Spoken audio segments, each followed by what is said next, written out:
It's about the scourge of our age, that chrome nightmare that you know as cyberpsychosis. Maybe the madness of the deep net leaks over to our side from the black wall from time to time. Drive some poor chumbo right over the edge. All right, thank you very much, Max and Mike. Now, if you guys want to watch all of Max and Mike's radio kind of theories, I put the link to that video down in the description box below. I did not record this myself. I stumbled upon a portion of Max and Mike talking about, cyberpsychosis, but I didn't get the full thing, so I Googled it quickly. And so just go support our friend's channel over here. This is where I found my information. And there's a lot of other theories that you can actually click on and listen to if you guys want to do some of that. But yeah, go click thumbs up on his video because that definitely helped out what I'm about to share today. So anyways, we're going to do this in a simple kind of way. We're going to talk about the easiest part of what I believe cyberpsychosis is, and we're going to work our way down to the more complex and what is possible for future DLCs. And we are going to start off with the social kind of anxiety aspect of cyberpsychosis. This one is kind of the most basic and kind of the easiest to talk about, which is simply put, when you have cyberware mod, it could be one of those things where you are now discriminated upon, or you could feel like you're some sort of freak, something like that. Now, in the game, they never really break this down, but the idea of having less humanity, the more cyberware you have on, is definitely something that is taken into account when you're playing the TTRPG version of Cyberpunk. So I think this is, again, like the basic and most easiest idea here is that when you have a cyberware mod, whether it's for work, whether you've gone through an accident, you may feel some sort of social anxiety. You may need some sort of therapy. And I personally know a person who has a prosthetic in real life, and they felt ways about, people looking at them, felt uncomfortable. So it's not to say that, that person went crazy, but I'm just saying, like, there is that part of it, and you feel like you're no longer quote unquote normal. And we can see that in a mission or a gig where we try to rescue that one guy and he just takes his own life. But when you look through his personal belongings, people were actually reaching out to him saying, hey, let's hang out, let's do this, let's do that. But he felt different about who he was. He felt like there were voices in his head. And again, maybe that's something we could talk about later. And that's what I think is like the first layer of cyberpsychosis. Now that technology in Cyberpunk 2077 has gotten better, I do feel that that topic or that criteria of people feeling that sort of anxiety or uncomfortable about the idea of having cyberware is slowly diminishing, because now everyone is slowly having cyberware, except Morgan Blackhand, because the man's a beast. So anyways, that's like topic number one, the social aspect of it.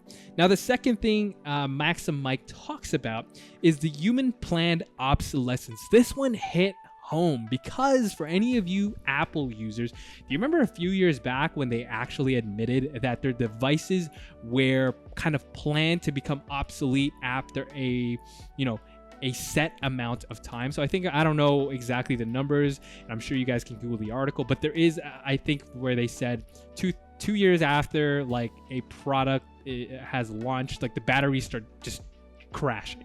And that was crazy. Like at the time when you think about that, that was like kind of scammy, because like every year they come out with a new iPhone, right? So people started asking those questions, and then lo and behold, here we are finding out that yes, these products were designed to fail after a prolonged period of time.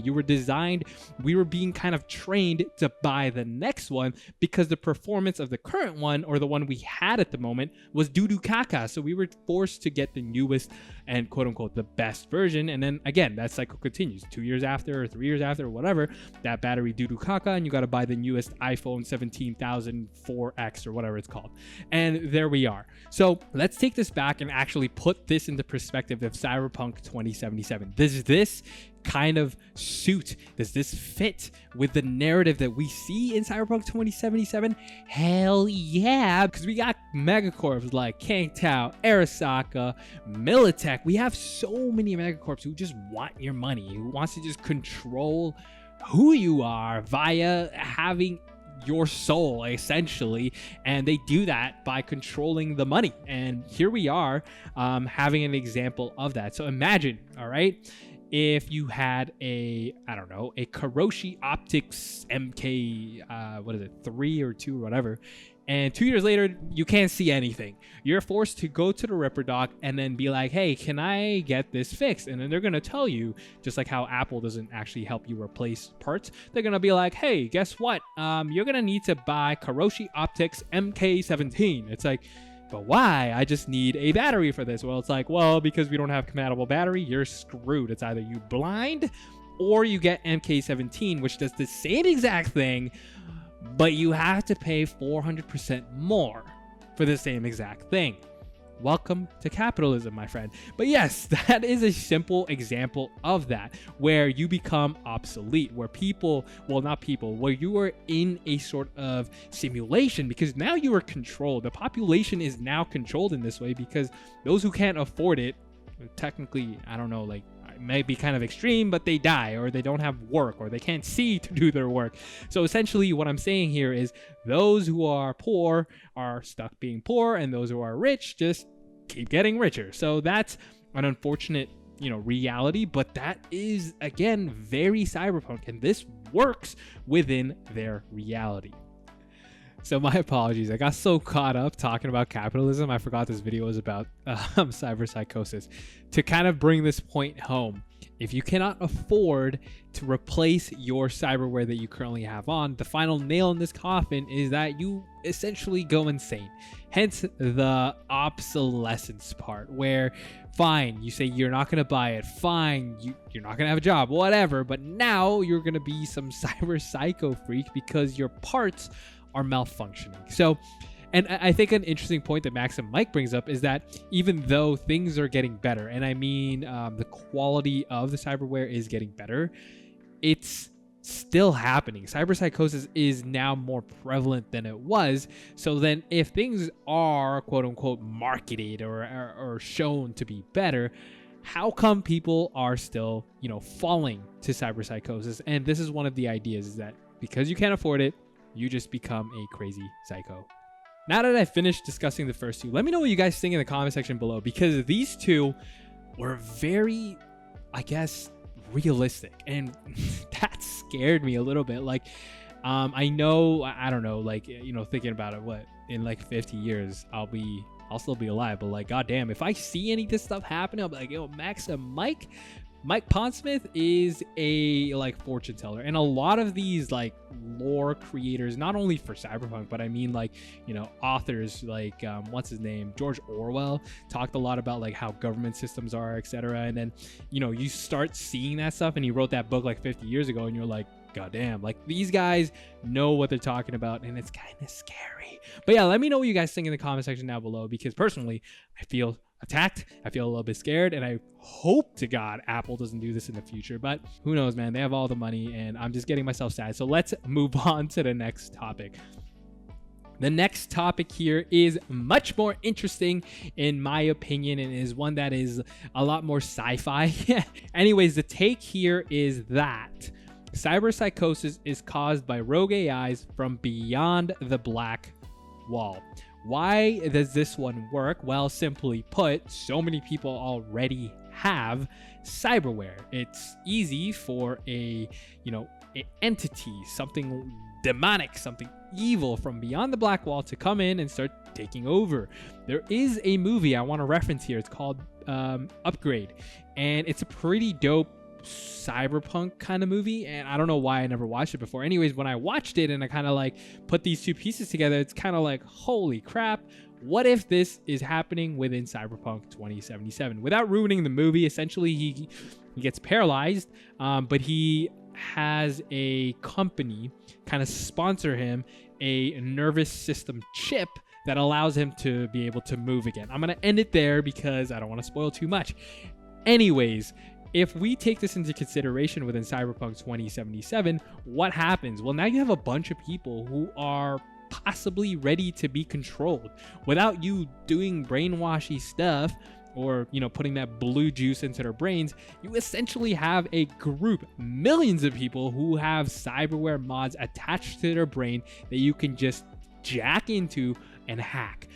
And the crazy thing is, what if the cyberpsychosis is caused by the human person? Okay, like let's say they have a split personality at this point, the human side versus the AI side, and then cyberpsychosis happens because he's now tripping balls.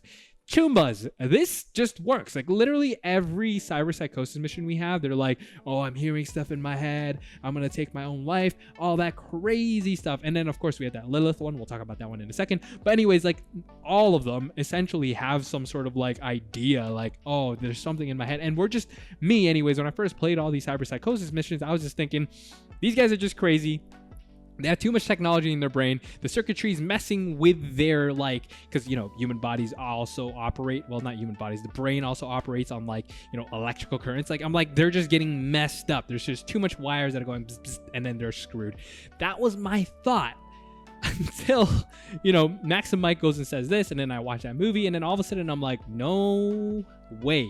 It is definitely possible that rogue AIs, or any AI for that matter, is starting to take over the population of people who have cyberware attached to their heads. So which brings up the Maelstrom gang and their scary ritual that happens. That literally could be it. They summoned Lilith. She was in our world. And I think the way, now that I'm, you know, coming to the understanding of certain things, I think essentially what happened was the human side of that person in the refrigerator was gone, and Lilith officially came in to our world, which again is so scary. Imagine having a bunch of rabbits, crazy Rach Bartmosses out there just doing their thing without anyone to control them. That, you know, the end of the world is already there. So what about the Maelstrom gang? The fact that they kind of worship cyberware, I think that a lot of people behind the scenes that maybe are not the top of the Maelstrom gang, but are like kind of like, I guess, generals or officers. I don't know the right word for this, but they are kind of high up in the Maelstrom gang. I think some of them are already rogue AIs. And what they're doing is they're telling their, you know, to be part of this gang, you need infinite cyberware. And then all of a sudden, those people are easier to brainwash. Those people are easier to like run rituals on. And then all of a sudden, boom, the world gets taken over by rogue AIs.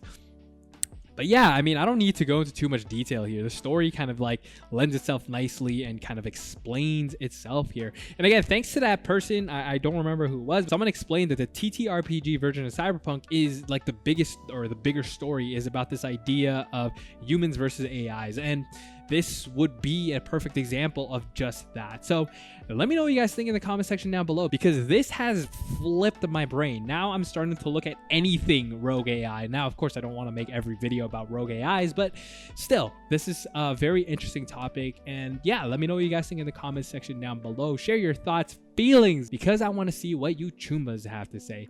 Anyways, guys, that is it for me and this one, and I will see you in the next one. Bye.